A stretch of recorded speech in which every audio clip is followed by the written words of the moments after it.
أعوذ بالله من الشيطان الرجيم بسم الله الرحمن الرحيم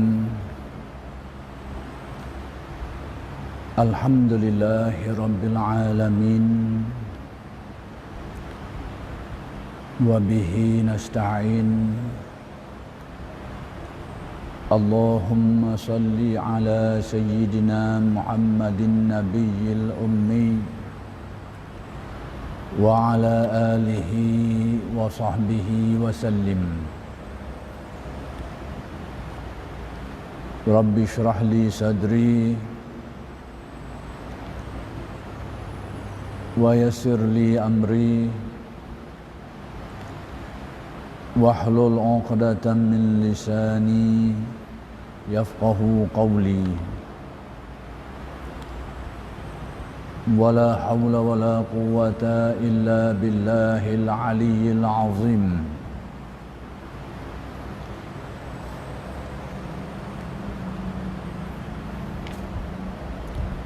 إلهي أنت مقصودي ورضاك مطلوبي أعطني محبتك ومعرفتك السلام عليكم ورحمة الله وبركاته الحمد لله والشكر لله segala puji bagi Allah yang telah memberikan hidayat dan taufik. Mudah-mudahan kita sentiasa memperolehi kurniaan hidayat dan taufik daripada Allah Subhanahu wa taala. Dan insya-Allah pada malam ini pengajian kitab Futuh Al-Ghaib karya Syekh Abdul Qadir Al-Jailani qaddasallahu sirrahu akan disambung lagi pada malam ini insya-Allah.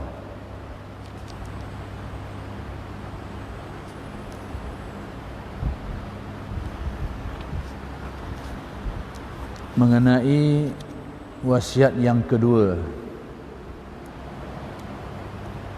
di antara wasiat-wasiat Syekh Abdul Qadir Al-Jailani qaddasallahu sirrahu, iaitu pada nombor yang ke-15 yang merupakan sebahagian daripada isi kandungan wasiat yang kedua Syekh Abdul Qadir, iaitu berkata Syekh Abdul Qadir yang maksudnya seseorang Muslim hendaknya menyegerakan bertaubat atas dosa yang telah dilakukan, jangan ditunda-tunda. Jadi antara wasiat Syekh Abdul Qadir kepada kita selaku umat Islam ialah untuk menyegerakan taubat dan tidak melengah-lengahkannya. Kita sebagai Muslim, sebagai seorang manusia yang Muslim, tidak terlepas daripada salah dan silap.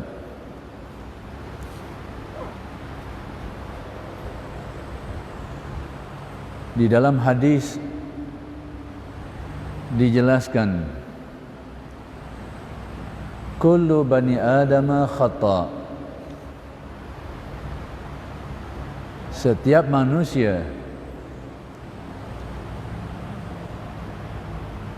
banyak salah dan silapnya, banyak dan berulang kali salah dan silapnya. Wa khairul khata'in tawabun, dan sebaik-baik dari kalangan orang-orang yang banyak salah dan silap ini ialah orang yang banyak pula taubatnya kepada Allah. Pertama sekali, riwayat ini menjelaskan kepada kita bahawa semua manusia, tapi semua di sini perlu kita fahami bahawa ada pengecualiannya. Sekalipun dari segi bahasanya kullu itu maksudnya semua, tapi dari segi penafsiran syariahnya ada perkara-perkara yang ada pengecualian. Inilah yang merupakan kepakaran ulama-ulama kita untuk memahami perkara-perkara seperti ini. Kalau kita yang tidak ada pengetahuan yang luas, yang mendalam, hanya sekadar tahu bahasa Arab, maka kita akan faham setiap manusia lah. Bila kita sebut setiap manusia, akan bertembung dengan keyakinan kita. Apa keyakinan kita? Para Nabi dan Rasul itu maksum, dan mereka juga manusia. Jadi kalau kita memahami hadis ini dengan erti setiap orang, berarti termasuk para Nabi dan Rasul. Jadi perlu kita fahami bahawa setiap perkataan setiap itu dalam penggunaan bahasa Arab tidak bererti semuanya. Ada kalanya bermaksud semuanya, tapi ada kalanya perkataan ini digunakan di dalam bahasa Arab dengan makna sejumlah. Kalau semuanya itu disebut lil jami', tapi kalau untuk sejumlah tapi bukan semuanya, lil majmu' namanya. Ini rahsia bahasa Arab. Tapi malangnya kadang-kadang kita ni mengaji, kadang-kadang orang kita lah mengaji lalu cepat berasa alim. Cepat berasa alim. Jadi benda-benda macam ni lah kadang-kadang kita langgar pedoman-pedoman ulama-ulama kita dulu, kerana kita rasa kita alim serba-serbi. Kullu semua kan. Tafsiran kita tu. Jadi tanpa kita sedar dalam kes macam ni, kalau kita terjemah, itulah makna dia. Kullu bani Adam, setiap manusia. Tapi kita menjadi keyakinan kita sudah sedia maklum, kita meyakini para Nabi dan Rasul itu maksum statusnya. Jadi kalau kita terjemah di sini dengan makna semua, termasuk jugalah para Nabi dan Rasul. Sudah berlaku pertembungan, perlawanan. Jadi hakikat sebenarnya bahawa kullu dalam penggunaan bahasa Arab pun banyak kegunaan dia. Jadi bagi yang memahami ilmu ini, mempelajari dengan mendalam, mengikuti pedoman-pedoman ulama-ulama dulu, dia dapat cam lah, tak berlakulah pertembungan. Kalau kita tak mengaji secara menyeluruh, tidak ambil pedoman ulama-ulama, banyak bertembung lah. Banyak bertembung. Dia ni kata semua orang salah. Mengaji akidah pula pada Nabi dan Rasul, tak ada salah dan silap, tidak ada dosa. Mana ni? Inilah benda-benda yang perlu kita fahami baik-baik. Jadi pertama sekali, hadis itu menjelaskan setiap manusia yang dikecualikan para Nabi dan Rasul, kerana mereka bertaraf maksum, khata', banyak salah, banyak silap, banyak dosa. Dan ini lumrah. Jadi perlu kita fahami bahawa salah, silap, dosa itu sesuatu yang hampir-hampir tak boleh nak pisah lah daripada manusia ni. Tetap ada. Cuma kita ini diajarkan, sekalipun itulah yang dijadikan Allah, sekalipun itulah yang ditetapkan oleh Allah, tapi Allah Subhanahu wa taala ni memberi pedoman kepada kita. Wa khairul khata'in tawwabun. Sebaik-baik orang yang banyak salah dan silap ini, orang yang banyak pula taubatnya, kembalinya kepada Allah. Apa arti taubat? Taubat ini maksudnya kembali ke pangkal jalan setelah terbabas, tersasul, terbabas melanggar perintah Allah, terbabaslah tu, balik, asal balik. Kita menginsafinya, menyadarinya, beristighfar dan berazam untuk tidak mengulangi. Kalau andai kata sampai waktunya terjadi sekali lagi, cerita lain. Kadang-kadang salah faham menyebabkan kita tersalah langkah. Aku berasa aku ni buat semula kat gini. Kalau aku taubat pun aku rasa tak pakai mana ni, sebab aku rasa aku akan buat semula lagi. Ini adalah kefahaman yang salah dan menjadikan orang berlengah-lengah daripada bertaubat, istighfar dan taubat. Kerana kefahaman yang salah ni. Dia fikir sekarang ni aku sedar sekejap, tapi aku rasa aku tak tahan lama. Kali aku buat pula. Jadi aku rasa tak guna aku taubat dulu. Aku rasa tak sedap dah. Sekalipun sekarang aku tengah sedar. Ini petua salah. Jadi yang dikendakinya, kita ini bila melakukan kesalahan hendaklah menyadari, lalu memikirkannya, menyadarinya, mengisafinya, dan terus bertaubat dan tanam azam usaha untuk tidak mahu mengulangi. Sekiranya berulang kembali, itu cerita lain. Tapi pada waktu tu hendaklah kita cuba tanam azam, aku tak mau buat. Baik, aku nak lawang ke mana-mana pun. Niatnya, hasratnya, kemahuannya, tak mau buat. Allah, aku buat bodoh dunia. Aku berusaha tak mau buat dah. Itu dinamakan sebagai azam, yang merupakan sebahagian daripada tuntutan taubat. Tapi sekiranya berlaku balik pengulangan lepas daripada itu hal lain, cerita lain. Kita sudah memenuhi tuntutan tadi itu, bahawa disuruh kita ni bertaubat kepada Allah Subhanahu Wa Taala, membetulkan, baiki balik pada asal. Tertinggal ataupun kita terbuat perkara yang dilarang atau tidak melaksanakan yang disuruh, balik pada asal, balik, betul balik. Itu makna taubat. Usaha kita, niat kita untuk membetulkan. Terjadi lagi cerita lain, terjadi lagi selepas daripada itu cerita lain. Jadi Syekh Abdul Qadir berpesan kepada kita supaya menyegerakan taubat. Yani bila melakukan kesalahan, kita teringat, tersedar, istighfar. Dan tanam azam, usaha, azam, niat, hasrat untuk tidak mengulangi, tanam dengan beristighfar. Itu masuk bersegera. Nanti esok lusa itu cerita lain. Jangan ditunda-tunda, kata Syekh Abdul Qadir. Kenapa? Kerana taubat ini bila memenuhi syaratnya diterima Allah. Sekalipun ada khilaf ulama dalam membahaskan apakah diterima secara total ataupun zon yang tinggi diterima, itu khilaf ulama. Yang penting bahawa insya-Allah diterima oleh Allah. Taubat-taubat yang memenuhi syaratnya. Tentang syarat taubat pula, itu pun ulama berselisih dalam menjelaskannya. Al-Ghazali menyenaraikan syarat 2-3. Al-Imam Asy'arani berisa je syarat.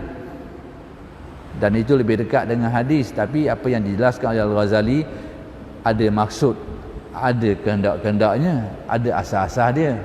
Tapi kita ambil syarat mudah lah yang disebut oleh Al-Imam Asy'arani. Dia kata syarat taubat adalah an-nadam. Menyesal aku buat ni. Itu syarat. Lalu kita beristighfar dan bertaubat. Ikut penjelasan Asy'arani, itu dia sudah memenuhi syarat dia. Adapun bila kita menyesal ni, dia akan datanglah bila ada penyesalan ni, maka timbullah langkah-langkah selanjutnya, iaitu kita berusaha untuk tidak mengulanginya dan sebagainya lagi. Itu kesang daripada dia, kata Sya'rani. Al-Ghazali menyenaraikan dia sebagai syarat. Kita tinggal perbuatan buruk kita tu dan tanam azam tak berulang lagi dah. Dan sekiranya kesilapan kita itu berkait dengan orang lain, kita selesaikan sekiranya boleh diselesaikan. Huraiannya panjang, saya tak nak hurai sini, panjang. Sekiranya boleh selesai, dengan erti ada kes-kes tertentu melibatkan orang kita tak boleh nak selesai. Dan kalau kita cuba nak sesal, kadang-kadang jadi kohor-paroh.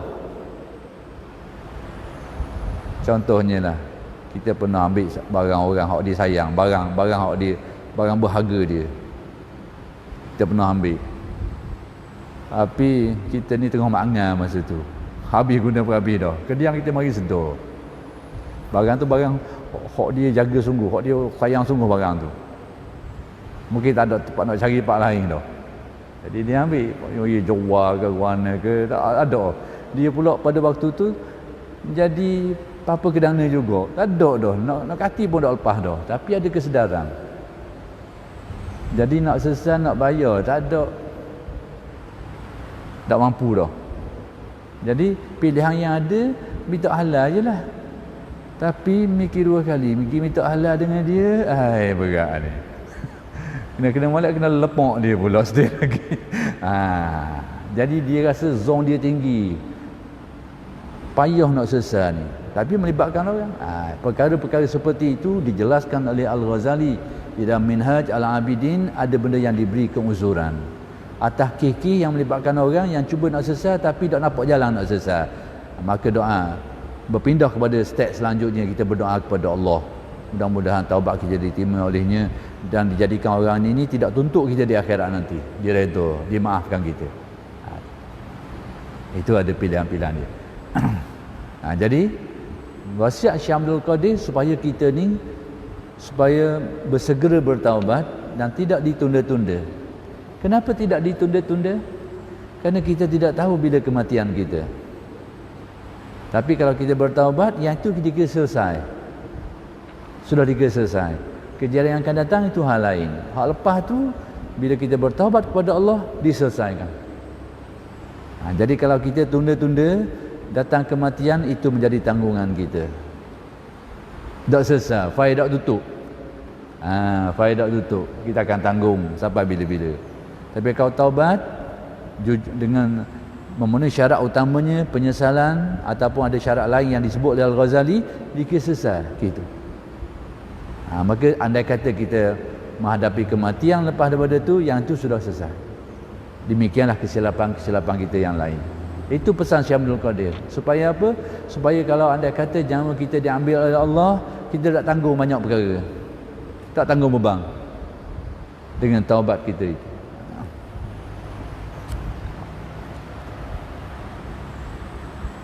Yang ke-16, seorang Muslim tidak bosan-bosan untuk memohon ampunan kepada Allah siang atau malam. Antara wasiat Syekh Abdul Qadir supaya kita ini jangan bosan beristighfar, mohon keampunan kepada Allah. Dan kita menjadi tradisi dah dalam masyarakat kita ini, dan tradisi yang baik. Lepas daripada solat, Tok Imam mengepalai bacaan wirid, antaranya istighfar. Itu adalah amalan yang baik. Jangan layanglah petua-petua hari ni orang kata bid'ah, itu jangan layanglah. Itu petua-petua yang sakit. Petua datang dari orang sakit, jangan pakai. Petua orang sakit kan tu. Jadi istighfar ini Syekh Abdul Qadir menganjurkan kita supaya jangan bosan-bosan, tak kira ke masa.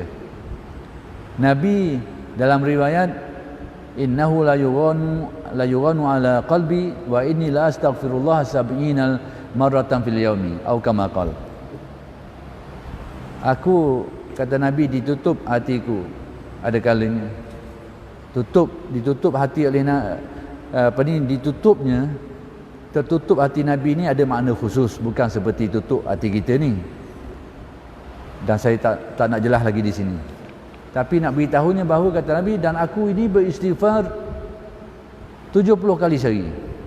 Ada riwayat menyebut 100 kali sehari. Itu Nabi yang tarafnya maksum. Istighfarnya itu 70 kali, 100 kali menurut riwayat yang berbeza. Jadi kita ni macam mana? Batu Syekh Abdul Qadir menganjurkan kita supaya melazimi istighfar. Dan banyak fadilatnya. Kalau kita sedih, tengah menghadapi masalah, banyakkan istighfar. Salah satu pedoman, salah satu cara penyelesaian masalah adalah beristighfar. Atas dasar apa? Hadis Nabi beritahu kepada kita. Hadis Nabi menjelaskan, man lazamal istighfara ja'alallahu lahu min kulli dhikin makhraja wa razaqahu min haitsu la yahtasib. Sesiapa yang melazimi istighfar, jadi kebiasaan dia dah. Kakang istighfar, astagfirullah. Dia istighfar ni banyak sirah, ada yang panjang, ada yang pendek. Paling kurang astagfirullah. Cukup dah astagfirullah. Padang dah. Astagfirullah. Ataupun kita cari ayat sirah yang lebih panjang, astagfirullahalazim alladzi la ilaha illa wal hayyul qayyum wa atubu ilaih. Panjang lagi. Ada panjang lagi. Istighfar kabir dan macam-macam jenis istighfar lagi. Panjang lagi kalimah-kalimahnya tu. Tapi tak kisahlah. Yang penting namanya istighfar. Sekalipun dengan kalimah yang paling pendek, astagfirullah. Astagfirullah, biar banyak diulang-ulangi. Itu pesan Syekh Abdul Qadir. Kenapa? Kerana melazimi istighfar menjadi salah satu sebab Allah Ta'ala membuka jalan pelepasan daripada masalah. Ja'alallahu lahu min kulli dhikin makhraja. Setiap kesempitan itu ada jalan keluar. Kita ini sebagai manusia, kesempitan hidup ni, dugaan hidup, halangan hidup, tak boleh nak lagi. Tak boleh nak lagi. Cuma sikit banyak, berat ringan. Tak boleh nak lagi. Orang kaya, musibah orang kayanya. Orang miskin, musibah orang miskinnya. Orang yang berjawatan, ada musibah dia. Orang yang berkedudukan, ada musibahnya. Raja ada masalah dia. Rakyat ada masalah dia. Orang kaya ada masalah dia. Orang miskin ada masalah. Semua orang ada masalah. Orang sihat ada masalah dia. Orang sakit ada masalah dia. Jangan kita rasa orang sakit ada masalah, orang sihat tak ada masalah. Banyak masalah lain lagi. Masing-masing ada masalah sendiri.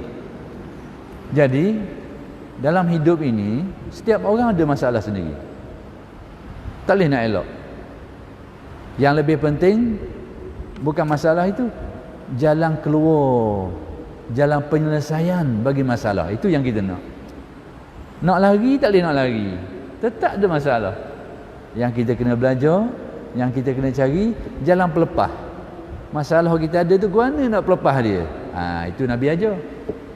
Maka antara caranya melazimi istighfar.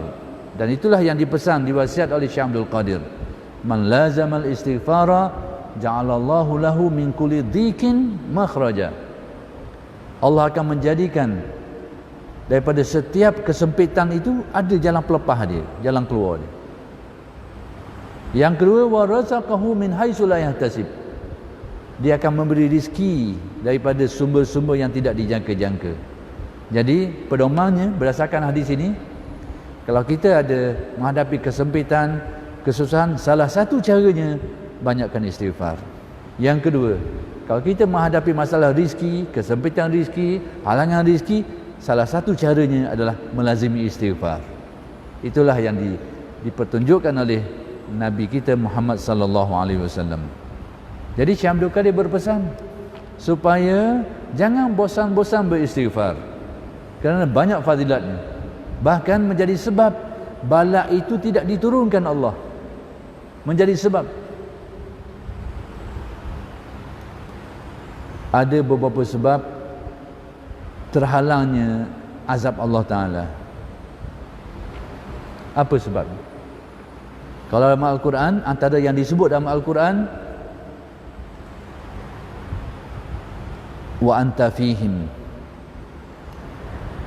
wa ma kana Allahu mu'adzibahum wa anta fihim. Allah Ta'ala tidak akan mengazab, menurunkan azab kepada mereka sedangkan engkau berada bersama mereka itu. Apa artinya?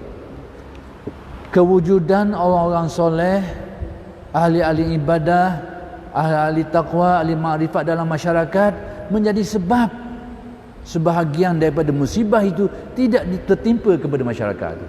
Kita kena ingat orang soleh, orang yang wara', alim ulama yang soleh, para awliya, para salihin, ahli ibadah, ahli taqwa yang duduk dalam masyarakat ni menjadi sebab musibah-musibah sebahagiannya itu dihindarkan, disisih oleh Allah Subhanahu wa taala. Yang kedua, kerana amalan istighfar. Wa ma kana Allahu liyu'adzibahum wa hum yastaghfirun. Dan Allah tidak mengazabkan mereka itu sedangkan mereka ini beristighfar. Jadi rupa-rupanya tak kecil fadilatnya. Tidak kecil. Iaitu orang-orang masyarakat, kalau sesebuah masyarakat ke ahli Korea ke, mereka ni melazimi istighfar, ternyata menjadi sebab Allah Ta'ala hindari sebahagian daripada azab sengsaranya. Kecuali yang sudah ditakdirkan Allah itu, dia kata apalah, dan ada sebab-sebabnya lah. Tapi menjadi sebab kepada terhindarnya musibah-musibah.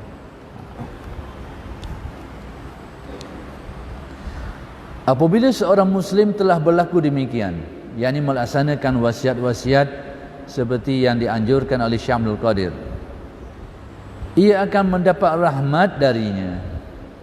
Dia akan mendapat rahmat Allah. Sebenarnya inilah yang paling kita perlukan, rahmat Allah.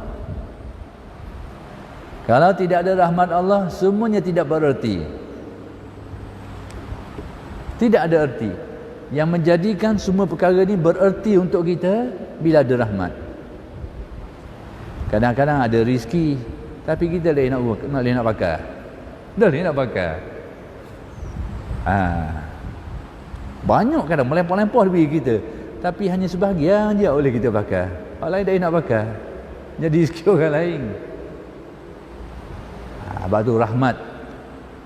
Kadang-kadang rezekinya agak sederhana, tapi cukup lumayan. Cukup untuk hidupnya. Nyaman hidupnya. Bahagia hidup. Jadi kenapa semua ini? Ukurannya apa? Banyak. Ukurannya bukan banyak sikit, tetapi rahmat atau tidak. Rahmat sikit, tapi kalau dengan rahmat Allah sangat bererti. Banyak, tapi kalau tidak ada kerahmatannya tidak berguna. Jadi yang lebih penting adalah rahmat. Maka itulah yang kita mohon kepada Allah. Kita dianjurkan supaya minta dengan Allah supaya memberi rahmat kepada kita. Kerana bila ada rahmat ni, yang lain semuanya akan bererti, berharga, bermakna. Dan dijauhkan dari api neraka. Jadi sesiapa yang melaksanakan wasiat-wasiat ini, maka antara natijahnya itu mendapat rahmat Allah dan insya-Allah dijauhkan daripada seksa api neraka. Hidup bahagia di syurga yang kekal. Syurga ini kekal dengan arti dikekalkan Allah. Kita mengaji Usuluddin, yang maha kekal itu hanyalah Allah. Tidak ada yang lain yang kekal. Dan Allah itu Maha Esa. Maha Esa dengan arti tak ada lain. Yang lain dari Allah tak ada yang kekal. Lalu macam mana dengan syurga ini? Bahasa yang betulnya dikekalkan. Tapi sudah menjadi kebiasaan kita, sudah menjadi kelaziman atas pengetahuan kita ni, syurga itu kekal. Tapi bahasa yang lebih tepat, syurga itu dikekalkan Allah. Dikekalkan. Tapi bahasa mudahnya, syurga itu kekal. Orang tahu belaka. Dan tidak menjadi kesalahan. Kadang-kadang kita hari ini keliru dari segi penggunaan bahasa. Lalu kita mudah menyalahkan sesuatu yang sudah sedia maklum diterima oleh umat Islam. Kerana keliru bahasa. Dulu contoh yang mudah lah, penyembuh hanyalah Allah Subhanahu wa taala. Kita yakin Asy-Syafi, penyembuhnya Allah. Tapi sudah menjadi kelaziman, sudah menjadi kebiasaan, dan sudah kita faham dah tu. Doktor juga dapat menyembuhkan penyakit, dapat merawat dan menyembuhkannya. Tapi kita faham bahawa doktor ni sebab kepada kesembuhan. Tapi kita tak pakai lah, kerana menjadi biasa dah. Kita tahu faham dah, doktor ni menyembuhkan penyakit, Tok Momo ni menyembuhkan penyakit. Biasa orang guna. Tobik ni menyembuhkan penyakit. Orang pakai gitu semua dah. Tapi dia faham menyembuh dengan ti menjadi sebab kepada kesembuhan. Tapi orang kita bila dia keliru sini, bahaya bahasa muni syirik dah ni. Ni kacau. Ni kacau. Itu penggunaan yang sudah sedia maklum. Orang tahu belaka. Doktor tu menyembuh dengan ti menjadi sebab kepada kesembuhan. Dalam keyakinan i'tikadnya hanya Allah yang menyembuhkan. Tapi bahasanya orang pakai macam tu. Inilah yang menyebabkan setengah orang mengharamkan, bahkan menganggap syirik solawat syifa yang diamalkan oleh ulama kita turun-temurun. Kerana keliru dalam bab bahasa ni, antara hakiki dan majaz. Allah menyembuhkan itu secara hakiki, tapi makhluk yang kita nisbahkan kepada menyembuhkan itu secara majazi. Ini sudah sedia maklum. Dan dalam Al-Quran pun diguna dua-dua ni. Dua-dua pesan ni digunakan dalam Al-Quran. Dalam bab hidayat. Bab hidayat. I'tikad kita, keyakinan akidah kita, tidak ada yang dapat memberi hidayat melainkan Allah. Dan antara nama-nama Allah, Al-Asma' Al-Husna Al-Hadi, yang memberi hidayat. Tidak ada lain dah. Hanya Allah memberi hidayat. Maka sebab itu disebut dalam Al-Quran, Nabi Muhammad menurut tafsiran, pendapat yang masyhur lah, kita ambil pendapat sekalipun ada khilaf sikit, bahawa Abu Talib itu mati dalam keadaan tidak beriman. Pendapat yang masyhur lah yang kita pakai. Dan Nabi ni kasih sangat kepada Abu Talib, kerana jaga dia, kerana sangat membantu Islam. Maka ayat diturunkan ni dikaitkan dengan kesedihan Nabi ni lah. Allah Ta'ala turunkan, innaka la tahdi man ahbabta. Engkau wahai Muhammad tidak dapat memberi hidayat kepada orang yang kau kasih. Sebab yang memberi hidayat hanyalah Allah. Itu hakiki namanya. Pemberi hidayat yang sebenarnya hanyalah Allah Subhanahu wa ta'ala. Tetapi Quran yang sama menjelaskan kepada kita bahawa Nabi Muhammad juga memberi hidayat. Wa innaka la tahdi ila siratim mustaqim. Sesungguhnya engkau wahai Muhammad benar-benar dapat menghidayatkan ke jalan yang lurus. Tadi kata tak boleh. Ayat lain. Ni ayat ni kata boleh pula, ni ayat lain. Mana ni? Tidak bertentang. Yang bertentang tu kefahaman kita, salah tafsiran kita. Secara hakikinya ayat tadi, bahawa engkau wahai Muhammad tidak dapat beri hidayat kepada sesiapa pun, termasuk orang yang kau kasih. Tapi ayat yang kedua menyatakan bahawa engkau Muhammad menjadi sebab manusia ini dapat hidayat. Tapi dua-dua dipakai perkataan ringkas belaka, memberi hidayat. Memberi hidayat. Tapi kita faham maksudnya, bahawa Nabi Muhammad memberi hidayat ni dengan arti menjadi sebab manusia mendapat hidayat. Jadi kalau kita faham penggunaan ini, tidak ada masalah lah dengan salawat syifa yang diamalkan oleh alim ulama kita sejak turun-temurun tu. Tapi bila kita tak faham perkara ni, keliru perkara ni, kelirulah bab tadi tu. Kita akan katalah bahawa salawat itu mengandungi syirik, merosakkan akidah. Ini kekeliruan, kecelaruan.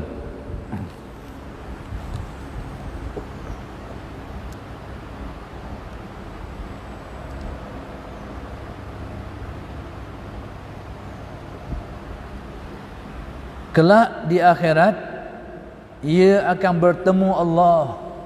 Bertemu pula dah. Di akhirat bertemu. Kita bahasa bertemu ni seolahnya dalam pemikiran kita ada tepat lah temu situ. Bila sebut temu ni, sekarang tak temu kat kita temu, berarti ada tepat dia lah tu. Ini hanyalah bahasa kita. Dalam keyakinan kita biar jelas bahawa keyakinan Ahlus Sunnah, Allah Subhanahu wa ta'ala itu bersifat mukhalafah, yakni tidak menyerupai. segala makhluknya. Itu dinaskan dengan qat'i, dengan yakini ayatnya dan maknanya dalam Al-Quran, iaitu dengan jelas. Dilalah dia tu ayatnya pun yakini kerana ayat Al-Quran, maksudnya pun yakini, meyakinkan. Qul huwallahu ahad, katakanlah Allah itu Maha Esa. Allahus Samad, Allah ni tempat bergantung, berpaut, berhajat segala makhluk. Lam yalid wa lam yulad, Allah itu tidak beranak dan tidak diperanakkan. Walam yakul lahu kufuwan ahad, tidak ada sesuatu pun yang serupa dengannya. Itu dalil kepada sifat yang kita belajar dalam Usuluddin mukhalafah, ataupun ayat hak duduk tengah sikit, ayat panjang sikit. Ayat tadi tu ayat hak tepi, ayat yang orang ingat belaka. Ramai orang ingat ayat ni. Tapi kalau nak ambil ayat hak duduk tengah sikit, laisa kamislihi syai'un, tidak ada sesuatu yang serupa dengan Allah. Jadi ayatnya ini jelas tarafnya dan petunjuk dilalahnya jelas. Tidak ada unsur-unsur syubhah, unsur-unsur kesamaran, tak ada. Tasyabuh tak ada, jelas. Inilah yang perlu kita pegang. Jelas taraf ayatnya dan dilalah petunjuk ayatnya jelas. Maka ulama Usuluddin menyimpulkan ini di dalam kaedah sifat 20-nya sebagai sifat mukhalafah, yakni Tuhan tidak menyerupai sesuatu dan tidak ada sesuatu yang menyerupai Tuhan. Baik, tafsiran kepada sifat ini, yakni salah satu di antara sifat-sifat salbiyah ini, tafsirannya bahawa maksud Tuhan tidak menyerupai sesuatu itu, yakni tidak bertempat, tidak melibatkan tempat, tidak melibatkan rupa, tidak melibatkan masa dan sebagainya. Itu huraian dia. Dan inilah yang perlu kita pegang kokoh-kokoh. Jangan sekali-kali mensabitkan tempat di sini bagi Tuhan. Itu adalah perkara yang berlawan dengan apa yang diijma'kan di dalam mazhab Ahlus Sunnah wal Jamaah. Sesiapa yang mengajarkan bahawa Tuhan itu disabitkan dengan sifat, dengan tempat-tempat tertentu, lalu mendakwa Ahlus Sunnah, itu adalah bohong, pembohongan. Itu bukan i'tiqad akidah Ahlus Sunnah wal Jamaah. Sekalipun didakwa sebagai Ahlus Sunnah wal Jamaah, itu bukan pakej dia. Sudah diijma'kan oleh ulama Ahlus Sunnah bahawa Tuhan itu tidak berkait dengan sebarang tempat. Sudah diijma'kan, tidak ada khilaf lagi di kalangan ahli sunnah. Berarti kalau ada yang pegang lain daripada tu, dia bukan kelompok Ahlus Sunnah wal. Nak letak nama apa-apa kau andalah. Ahlu tu ahlu ni kau andalah. Ahlus Sunnah wal Funnah ke, letaklah apa-apa pun. Tapi bukan Ahlus Sunnah wal Jamaah. Nama pilih sendiri. Nak letak nama apa, pakej tu.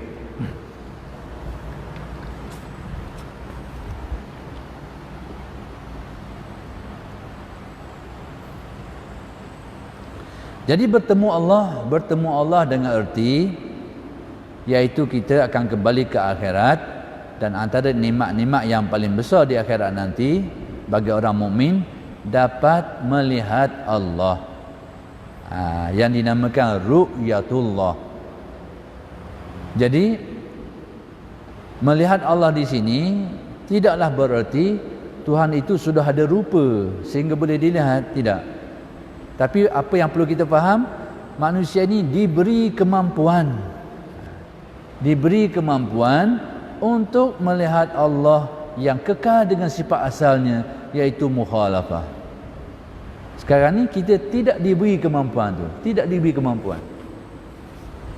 jadi yang perlu kita ngejahnya bahagian kita ni, bukan bahagian Tuhan tu. Sekarang tak boleh nak tengok sebab mukhalafah. Akhirat boleh tengok, berarti tak mukhalafah lah. Jangan ngejah bahagian tu. Mengajar bagang kita ni. Sekarang kita tak mampu. Di akhirat diberi kemampuan oleh Allah, diberi kekuatan oleh Allah sehingga dapat mencapai maksud itu. Kena faham gitu. Kerana dalil tentang bertemu dan melihat Allah ini dinaskan di dalam Al-Quran dan hadis-hadis yang sahih, bahkan mutawatir.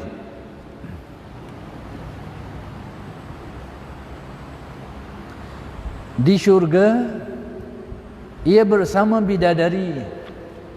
Ini antara nikmat-nikmat yang diberitahu dan dijanjikan. Bidadari-bidadari mengenderai kuda-kuda yang berwarna putih. Ini semua nikmat-nikmat. Bersukaria dengan hur. Hur ni digandakan dua perkataan. Hur ni bidadari jugalah, yang bermata putih.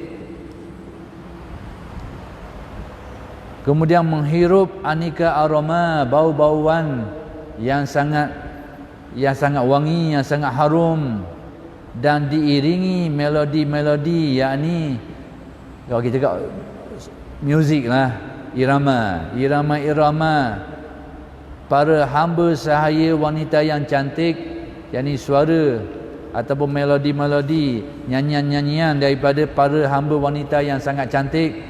Semua ini merupakan nikmat-nikmat yang disediakan di dalam syurga.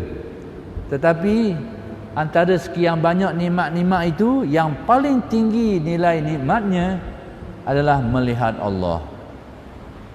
Antara sekian banyak, dengan bidadarinya, dengan syurganya, dengan makanan lazatnya, minumannya, dengan macam-macam lagi lah, dengan singgasananya, dengan istananya disediakan Allah, kesenangan yang tidak terjangkau, yang tidak terfikir.